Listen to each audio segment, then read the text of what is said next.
Assalamualaikum warahmatullahi wabarakatuh. Alhamdulillah, summa alhamdulillah, wassalatu wassalamu ala rasulillah, wala hawla wala quwata illa billahil aliyil azim. Baik, yang kami hormati Kepala Sekolah MTS Budi Dharma Surabaya, kemudian yang kami hormati para Dewan Guru, kami hormati pula anak-anakku sekalian, para siswa MTS Budi Dharma. Syukur alhamdulillah rabbil alamin, dalam kesempatan yang sangat berbahagia ini kita masih diberikan kesehatan oleh Allah, bisa bertemu dengan bulan Ramadan 1442 Hijriah ini. Mudah-mudahan Ramadan yang kita lakukan senantiasa penuh dengan amalan ya, amaliyah yang mudah-mudahan Allah ridhoi ya, dan mudah-mudahan pula juga diterima oleh Allah Subhanahu wa taala. Baik anak-anakku sekalian, mari kita mengkaji yaitu tema terkait dengan akhlakul karimah kepada kedua orang tua dan guru. Baik,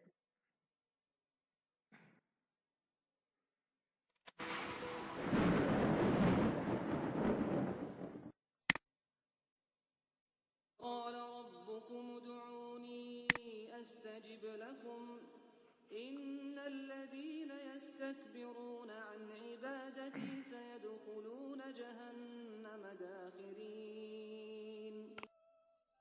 baik anak-anakku sekalian, untuk mengawali pertemuan kita ini, mari kita bersama-sama berdoa kepada Allah Subhanahu wa taala. Mudah-mudahan apa yang kita kaji hari ini senantiasa Allah berikan kemanfaatan. Mudah-mudahan apa yang kita kaji kali ini, mudah-mudahan Allah memberikan pengetahuan sehingga kita bisa mengamalkan daripada isi kandungan materi kita. Ila hadiniyah wa biniyatis salihah wa ila hadrin Nabi Mustafa Muhammadin sallallahu alaihi wasallam. Syailamul Fatihah. A'udzu billahi minasyaitonir rajim. Bismillahirrahmanirrahim. Alhamdulillah rabbil alamin arrahmanir rahim maliki yaumiddin. Iyyaka na'budu wa iyyaka nasta'in ihdinas siratal mustaqim siratal ladzina an'amta 'alaihim ghairil maghdubi 'alaihim waladdallin. Amin. Baik anak-anakku sekalian, ketahuilah bahwasanya Allah Subhanahu wa taala berfirman yang artinya berdoalah kita kepada Allah, niscaya akan kuperkenankan bagimu. Sesungguhnya orang-orang yang menyombongkan diri dari menyembahku akan masuk neraka jahanam dalam keadaan hina dina. Anak-anakku sekalian, doa selalu kita panjatkan. Doa selalu kita mohonkan terus menerus. Sehingga setiap detik pun kita selalu berdoa. Sehingga tuntunan Rasulullah SAW, barang siapa yang berdoa, insya Allah Allah akan melindunginya setiap saat dan setiap detik. Maka kesempatan yang sangat berharga ini jangan kita sia-siakan. Khususnya lebih-lebih di bulan Ramadan, di mana Allah Subhanahu wa taala selalu memperkenankan doa hambanya dikala kita memohon kepada Allah Subhanahu wa taala. Maka momen yang sangat-sangat berharga ini yaitu bulan Ramadan ini, mari kita maksimalkan sebaik mungkin untuk senantiasa berdoa dan berdoa. Mudah-mudahan Allah senantiasa mengabulkan hajat-hajat kita, hajat kedua orang tua kita, hajat guru-guru kita. Amin amin ya rabbal alamin. Baik anak-anakku sekalian, sebelum saya menyampaikan beberapa materi ke depan, ya ada beberapa hal yang harus kita perhatikan ya. Menurut Imam Ghazali itu ada 5 adab akhlak ya ketika seseorang menuntut ilmu. Apa yang harus dilakukan? Yang pertama adalah bersuci. Ya. Kemudian yang kedua adalah rendah hati. Bersuci dalam arti apa? Berwudu, mensucikan hati ya, membersihkan niat dan niat untuk belajar. Kemudian yang kedua adalah rendah hati, tunduk pada perintah guru. Ketika guru memerintahkan kita untuk melaksanakan pekerjaan dengan baik, maka kita lakukan dan tidak merasa lebih dari yang lain. Ya, harus rendah hati, gitu ya. Yang ketiga adalah bersungguh-sungguh. Ya, yaitu apa? Siap mengorbankan apapun untuk ilmu. Baik harta, waktu dan tenaga. Meninggalkan yang lain demi belajar. Jadi apalagi di era-era era-era yang serba HP ya, digital itu ya. Ya, kita harus tinggalkan itu. Kita coba bersungguh-sungguh ya. Mudah-mudahan dengan kesungguhan kita Allah senantiasa memberikan kemudahan. Yang berikutnya adalah menghindarkan perselisihan. Artinya apa? Bila ada perbedaan pendapat, utamakan sebuah solusi. Kembalikan kepada agama dan Allah Subhanahu wa taala. Kemudian yang ketiga adalah tuntas. Artinya adalah menekuni ilmu hingga paham. Kemudian diajarkan pada orang lain. Diamalkan dengan perilaku kita. Inilah 5 adab ketika orang menuntut ilmu. Mudah-mudahan kita semua bisa melaksanakan 5 adab penuntut ilmu menurut Imam Ghazali ini. Kemudian anak-anakku sekalian, alhamdulillah ya, Ramadan telah tiba. Ramadan sudah ada di depan kita. Maka jangan kita sia-siakan kesempatan kita. Ya, kesempatan ini jangan kita sia-siakan. Maka mari kita memperbanyak amal soleh, baik mahdoh maupun ghairu mahdoh. Ketika Rasulullah SAW pernah bersabda, apabila Ramadan tiba, pintu surga dibuka, pintu neraka ditutup, dan setan pun dibelenggu. Artinya, ketika di bulan Ramadan, Allah senantiasa memberikan rahmatnya kepada umat Nabi Muhammad, memberikan maghfirahnya kepada hambamu. Dan inilah kesempatan yang sangat-sangat berharga, kesempatan yang sangat perlu kita laksanakan bersama. Maka kita jangan sia-siakan begitu saja, Ramadan lewat begitu saja. Tetapi mari setiap hari, setiap Ramadan melewati kita, maka kita memperbanyak amal ibadah kepada Allah Subhanahu wa taala. Menjalankan kesunahan-kesunahan Rasulullah tepatnya di bulan Ramadan ini. Insyaallah bagi anak-anak kalian ya, bagi kalian yang melaksanakan ini insyaallah ya, Allah memberikan kemudahan, kelancaran selalu. Sehingga hidup kita selalu penuh dengan warna ya, warna amal soleh yang luar biasa, yang akan mengantarkan diri kita, yang akan mengantarkan pribadi kita menjadi pribadi yang baik, soleh tentunya. Amin amin ya rabbal alamin. Anakku sekalian yang dimuliakan Allah Subhanahu wa taala, perlu saya sampaikan ada 9 amalan di bulan suci ini, di bulan Ramadan ini. Yang pertama adalah utamanya di bulan Ramadan kita ada namanya puasa Ramadan. Sebagaimana Allah Subhanahu wa taala berfirman di dalam surat Al-Baqarah ayat 183. A'udzubillahi minasyaitonirrajim. Bismillahirrahmanirrahim. Ya ayyuhalladzina amanu kutiba alaikumussyam kama kutiba alal ladzina min qablikum la'allakum tattaqun. Wahai orang-orang yang beriman, diwajibkan atas engkau untuk berpuasa sebagaimana telah diwajibkan umat-umat sebelum engkau, agar engkau menjadi orang-orang yang bertakwa. Subhanallah. Kewajiban yang luar biasa, perintah Allah yang dikhususkan kepada orang-orang beriman. Siapakah orang beriman? Yaitu kita semua yang meluk agama Islam dan meyakini Allah dan Rasulnya, maka tentunya kita masuk panggilan tersebut. Maka mari kita lakukan perintah Allah ini dengan penuh ikhlas, mengharap ridhonya. Yang kedua adalah ada amalan yaitu salat taraweh, ya, qiyamul lail bahasanya ya, yang dilakukan berjamaah di masjid. Kemudian yang ketiga adalah bersedekah, bersedekah Ramadan, ya.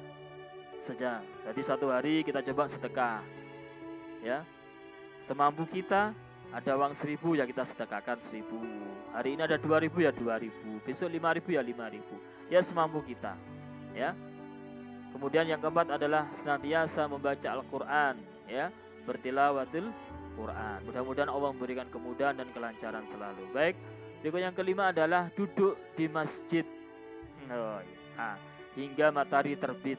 Artinya kita beritikaf kepada Allah Subhanahu. Kita beritikaf, ya, niat, ya, menjalankan sunnah Rasulullah, ya. Ya, di situ kita isi dengan membaca Quran, zikir dan sebagainya. Duduk di masjid, ya. Kemudian yang keempat dalam itikaf akhir Ramadan, ya, di 10 terakhir, ya, di malam 21 sampai mendekati hari raya, malam 29. Ya, itikaf kita menyambut, yaitu namanya Lailatul Qadar. Kemudian berikutnya adalah umroh bulan Ramadan, ya, yang pada rezeki bisa umroh. Kemudian berikutnya adalah menghidupkan Lailatul Qadar, ya, ini 10 terakhir tadi itu. Kemudian yang ke-9 adalah berbanyak zikir, doa dan istighfar. Mudah-mudahan amalan ini menjadi motivasi kita di dalam menjalankan ibadah di bulan Ramadan. Amin amin ya rabbal alamin. Baik, anak-anakku sekalian yang dimuliakan Allah Subhanahu wa taala. Inti daripada materi kita hari ini adalah di sini, ya. Indahnya akhlak Islam. Rasulullah Shallallahu alaihi wasallam bersabda, "Innama bu'ithu liutammima makarimal akhlak." Sesungguhnya aku diutus untuk menyempurnakan akhlak mulia. Jadi Rasulullah diturunkan, ya, di muka bumi ini adalah untuk menyempurnakan akhlaknya. Kenapa demikian?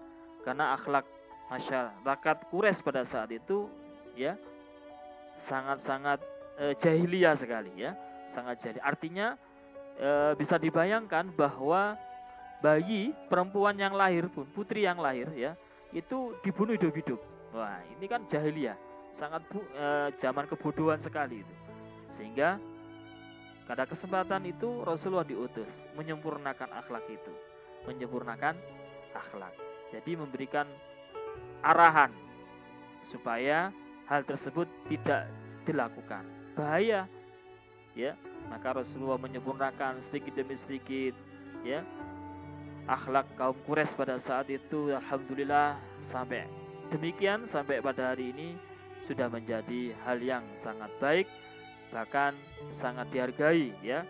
Jadi kalau ada bayi putri yang lahir di Mekah, di sana, di Arab itu, ya, insya Allah dihormati, ya, tidak seperti pada saat jahiliyah itu, ya. Subhanallah, luar biasa. Inilah termasuk akhlak kita kepada kedua orang tua, akhlak kita kepada ayah bunda kita. Ini yang menjadi dengan guru-guru kita. Ayo kita sama-sama menyempurnakan akhlak ini kepada siapapun, ya, siapapun, tanpa keterkecuali, ya. Orang tua, lebih-lebih orang tua. Kita ada hadir di sini karena orang tua. Akhlak kita juga baik kepada guru yang mengarahkan menjadi kita orang yang, ya, bermanfaat, orang yang bagaikan intan. Berlian adalah seorang guru, karena seorang guru sejatinya adalah mengarahkan, memberikan pembinaan, bimbingan kepada kita, sehingga kita, perjalanan kita menjadi lurus. Hadir kita karena orang tua, tapi yang memberikan petunjuk-petunjuk semua adalah guru-guru kita. Hadirin yang dimuliakan Allah Subhanahu wa taala, anak-anakku sekalian, maka Rasulullah Shallallahu alaihi wasallam pun selalu mengajarkan kepada kita selaku umatnya, yaitu tentang doa, ya. Maka ketika kita berdoa, ketika kita mengaca, ya, bercermin, Rasulullah menganjurkan kepada kita untuk berdoa. Apa doanya? Ini, Allahumma hassanta khalqi fahassin khuluqi. Ya Allah, bagaimana engkau telah membaguskan penciptaanku, baguskanlah akhlakku, ya.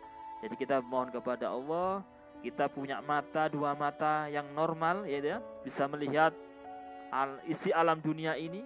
Kemudian kita bisa diberikan hidung, ya, wah, dengan dua lubang, ya, subhanallah.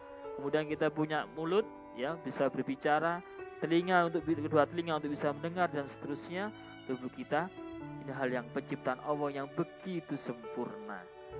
Maka kesempurnaan ciptaan Allah berupa fisik ini, tentunya tidak cukup kita minta doa sempurnanya Allah ini, tetapi kita juga mohon kepada Allah mudah-mudahan akhlak kita pun juga dibaguskan oleh Allah Subhanahu wa Ta'ala. Makanya akhlak-akhlak kepada siapapun, kepada orang tua, haruslah kita lakukan dengan akhlakul karimah, dengan akhlak yang baik. Dengan guru pun juga begitu, kita tunjukkan dengan akhlak yang baik. Anak-anakku sekalian yang dimuliakan Allah Subhanahu wa Ta'ala, dalam sebuah ibadah, tentunya dalam rangkaian ibadah kepada Allah Subhanahu wa Ta'ala punya misi. Ya, tentunya misinya sederhana, yaitu menata akhlak, menata budi pekerti. Maka kita lihat, kita perhatikan, sholat itu adalah menata akhlak. Luar biasa bukan? Dan dirikanlah sholat. Sesungguhnya sholat itu mencegah dari perbuatan-perbuatan keji dan mungkar. Kata firman Allah, dari sholat menata akhlak kita, menata diri kita agar menjadi baik. Maka sejatinya akhlak itu, amalan ibadah yang kita lakukan tentunya menata diri kita, menata akhlak kita, sehingga akhlak kita selalu baik, lebih-lebih ketika sholat. Kita lihat aktualisasi sholatnya, ya kita perhatikan. Nah, kalau orang sholat kan begini ya, khusyuk tentunya ya, khusyuk ya, paham. Kemudian ketika membaca pun juga harus kita pahami bacaan sholat itu. Kemudian tentunya kita tenang gitu kan, bersih gitu. Kemudian dalam pelaksanaannya kita juga membersihkan diri kita, bersuci sebelum sholat, kita wudhu dulu. Kemudian kita fokus mata kita kepada tempat sujud gitu kan, tidak tolak-toleh gitu.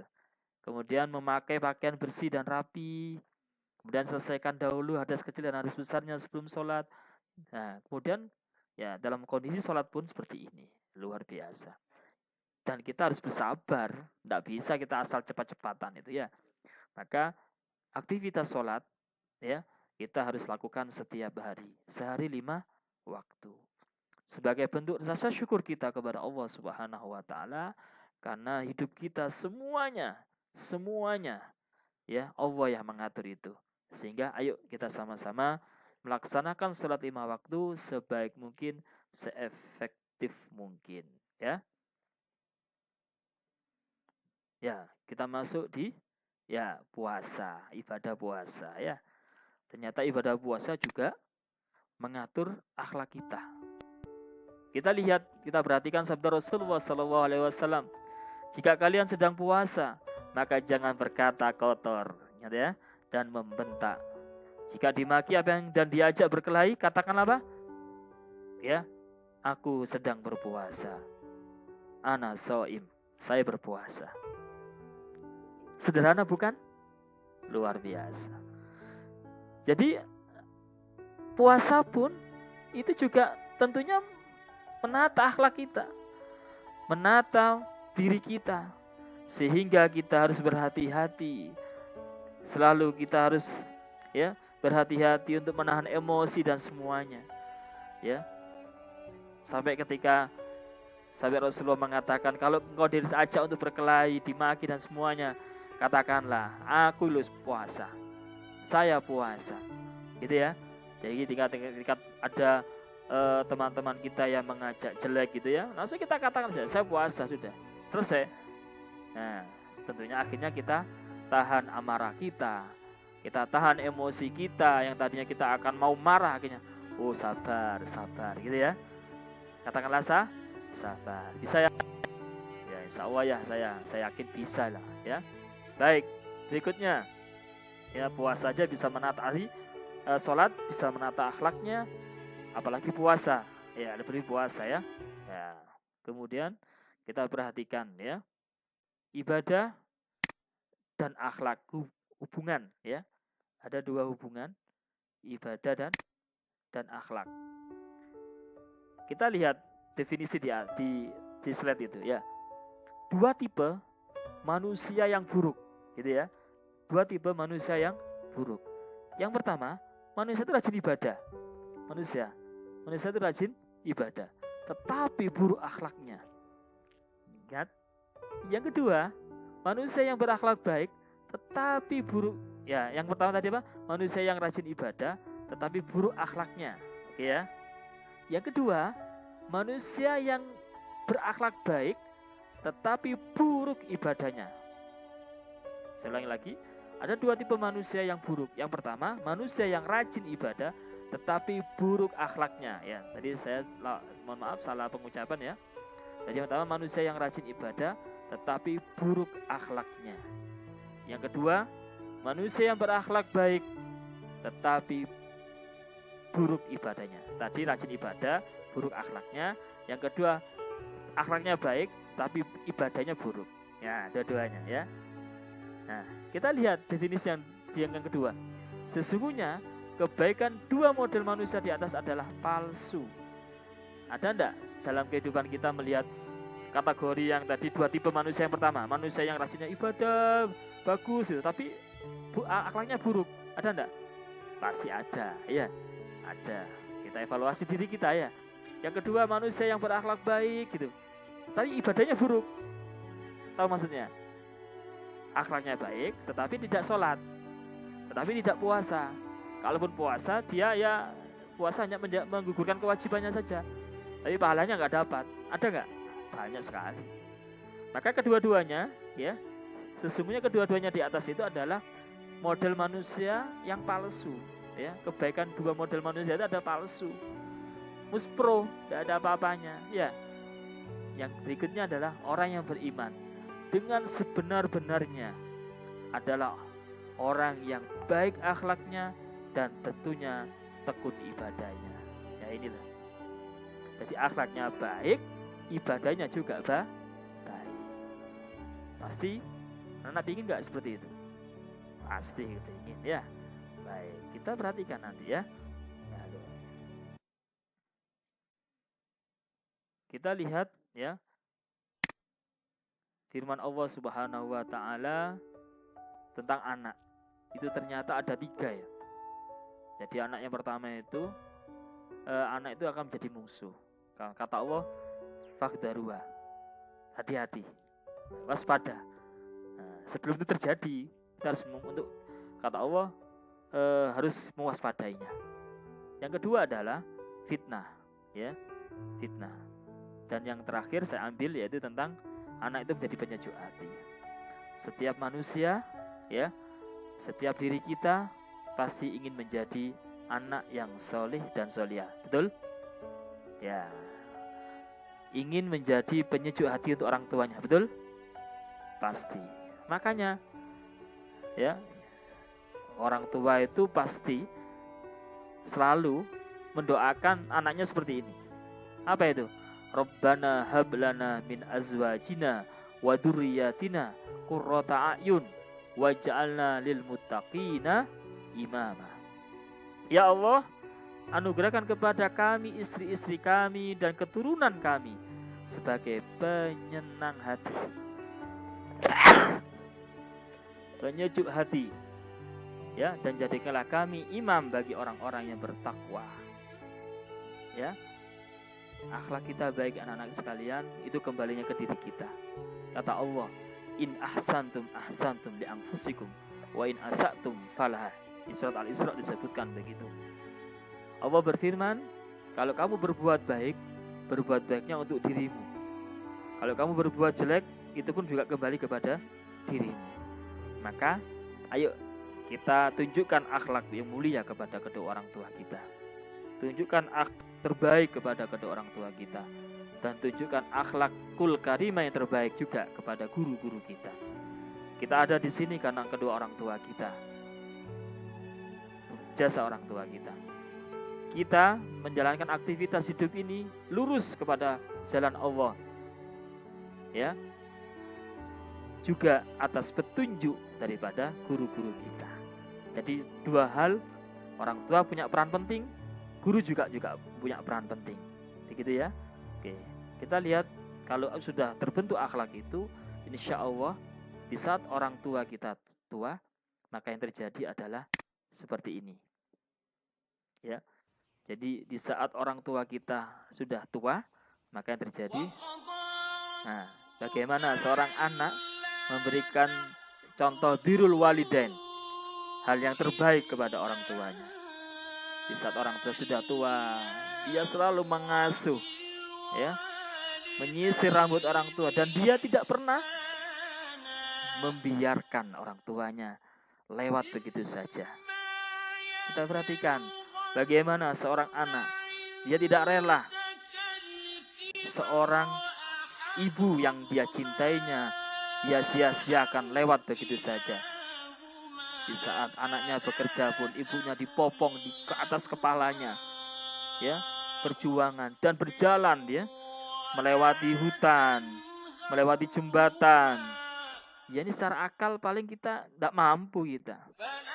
Tapi jasa orang tua jauh lebih besar. Orang tua kita lebih besar, guru kita lebih besar. Maka ayo kita perhatikan akhlak kita di saat inilah. Seorang anak harus berjalan hati-hati gitu. Harus membuat nyaman seorang ibundanya. Dia berjalan gitu kan. Ya, berjalan terus. Ketika ibunya capek, ya, berkeringat, ya, dia usapi dengan handuknya.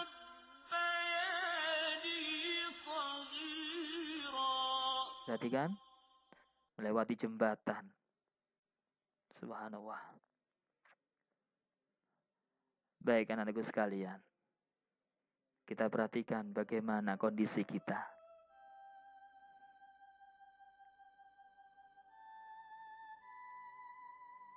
Bayangkan kalau itu gitu, kalau yang tadi memopong ada diri kita. Yang memopong di atas kepala itu adalah kita. Bayangkan anak sekalian, bagaimana jasa orang tua kita. Bagaimana jasa ayah ibunda kita yang luar biasa. Ya. Bagaimana kemudian semuanya didesain sebagian rupa. Guru-guru kita. Ayo kita sama-sama muhasabah. Kita introspeksi diri kita. Mudah-mudahan ini menjadi wasilah kita untuk selalu birrul walidain kepada orang tua kita. Mumpung orang tua kalian masih hidup, ada kesempatan untuk merangkulnya, ada kesempatan untuk menciumnya, ya kan, menyayanginya dan sebagainya. Ayo orang tua kita, mari kita hormati.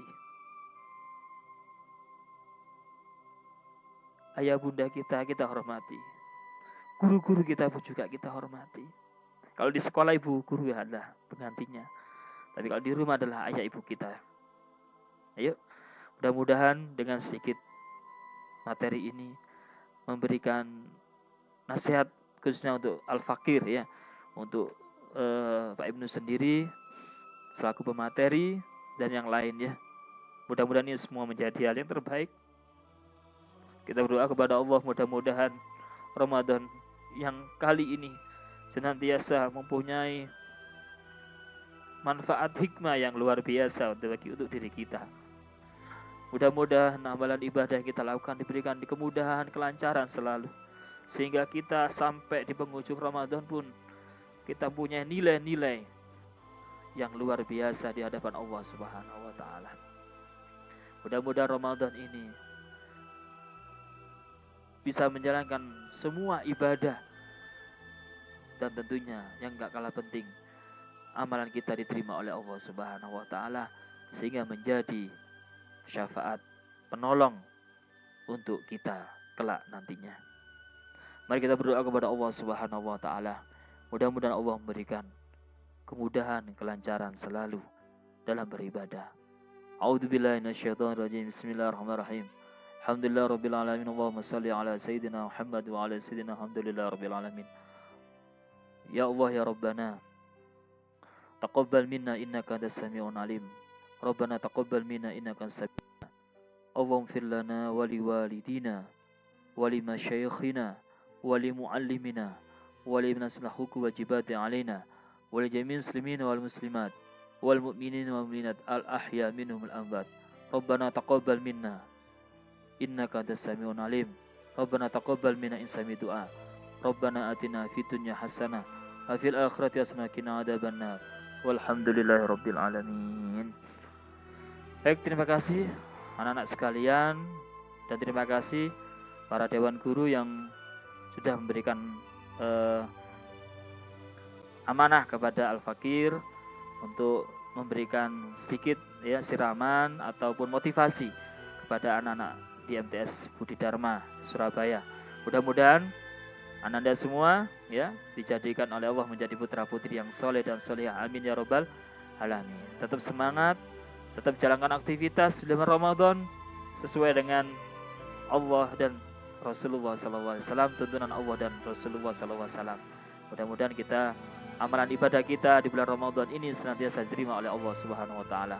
Amin amin ya robbal alamin. Kurang lebihnya saya mohon maaf Bapak Ibu guru, kepala sekolah MTS Budi Dharma, Bovi, dan para dewan guru yang lain, anak-anak sekalian, bila mana dalam penyampaian materi ini ada hal yang kurang berkenan, kami mohon maaf yang sebesar-besarnya. Wal afu minkum, wallahu muwaffiq ila aqwamit thoriq. Wassalamualaikum warahmatullahi wabarakatuh.